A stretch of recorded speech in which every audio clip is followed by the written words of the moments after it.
Oh my god, my camera is not working properly. What's up, guys? Welcome back to another episode of the Poem of the Day. Now, aren't you excited to know what poem are we going to indulge ourselves in? Yes, you're absolutely right. This poem is one of the best poems I have ever read in my entire existence. Well, it is entitled The Day the Saucers Came, and it is written by the Neil Gaiman.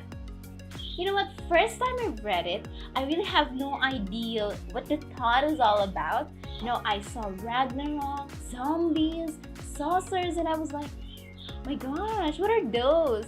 But after digging some information, I discovered how beautiful and imaginative the poem is all about. And with also the help of figures of speech, it made the poem more interesting. Now, we're going to transfer to another segment. I want to share with you the task that I asked my friends to participate in.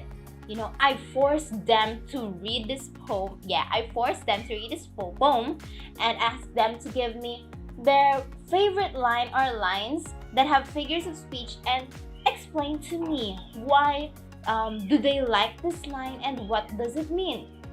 So, all you have to do now is to sit back, relax, enjoy the poem, and come on, meet my friends.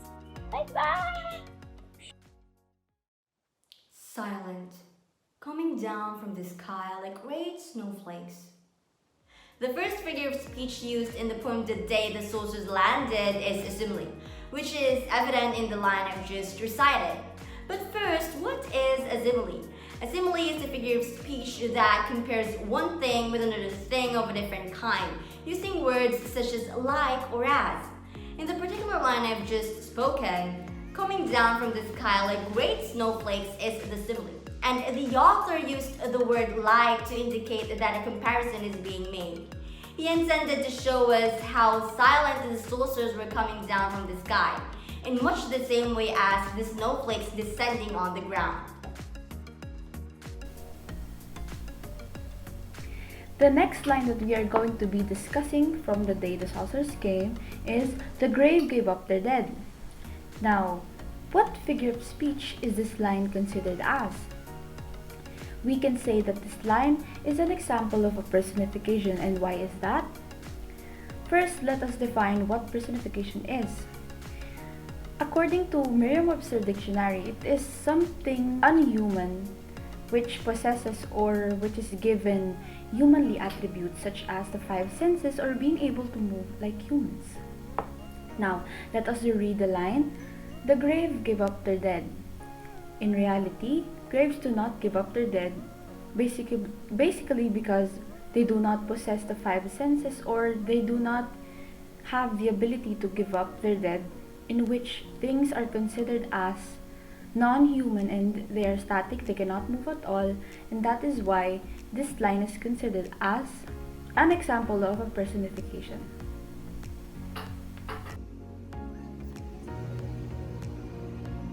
The day the saucers came. A ship built of dead man's nails. A serpent, a wolf. Showed an allusion type of figure of speech. In relation to the line, Ragnarok also. And the television screens showed us. It just explains that Ragnarok is just starting. And it's the sign. In other words, it is the catalyst of Ragnarok.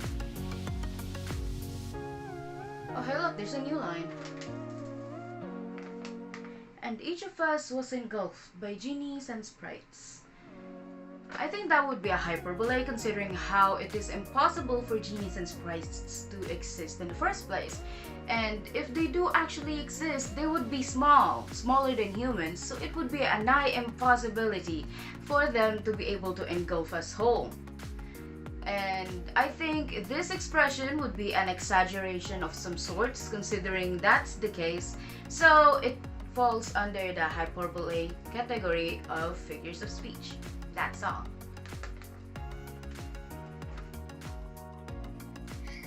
The next figure of speech that was used in this poem was allusion. But before I mention the lines in which it is evident, let us first find out its meaning. Allusion is a casual reference of an author to famous people, literary works, historical events, myths, or works of art. While giants foo-foomed across the land and killer bees. In this line, the author referenced the famous classic English fairy tale Jack and the Beanstalk, for the word foo-foomed is a known first line in the said story. That day, the saucer day, the zombie day, the Ragnarok, and fairies day. The author used the word Ragnarok, meaning doom of the gods, referencing the well-known Norse mythology. That day, the saucer day, the Ragnarok and fairies day, the day the great winds came and snows, and the cities turned to crystal. And that is another hyperbole. The line, the cities turned to crystal, shows obvious exaggeration. Instead of simply saying, the cities are covered with snow, the author made it a little more dramatic to emphasize the scenario.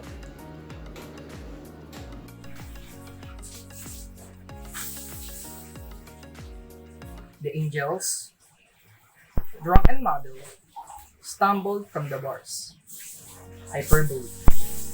This is a hyperbole because the author gives an exaggeration word to describe the state of angels. Computers turned. Screens telling us we would obey. Personification. This is a personification because this is just like in the movie series Terminator. Instead humans taking control of computers, what happened is vice versa. The computers are taking control of humans.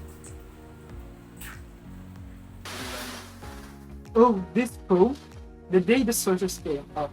Hello guys, there is one line that I want to show to all of you, and it is the animals spoke to us in Assyria in the year today, because it reminds me of the movie so-called Smallfoot. Yeah, it is a movie and its story is very interesting, and you can watch on the internet, so you can find out what it's really all about.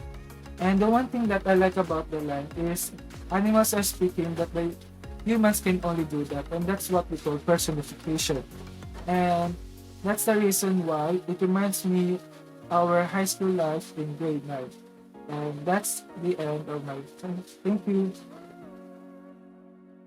And that's the end of our YouTube video. I hope you guys enjoyed it and learned something from us today. Don't forget to hit the like button and subscribe to our YouTube channel. See you guys next week for another episode of Poem of the Day. Bye!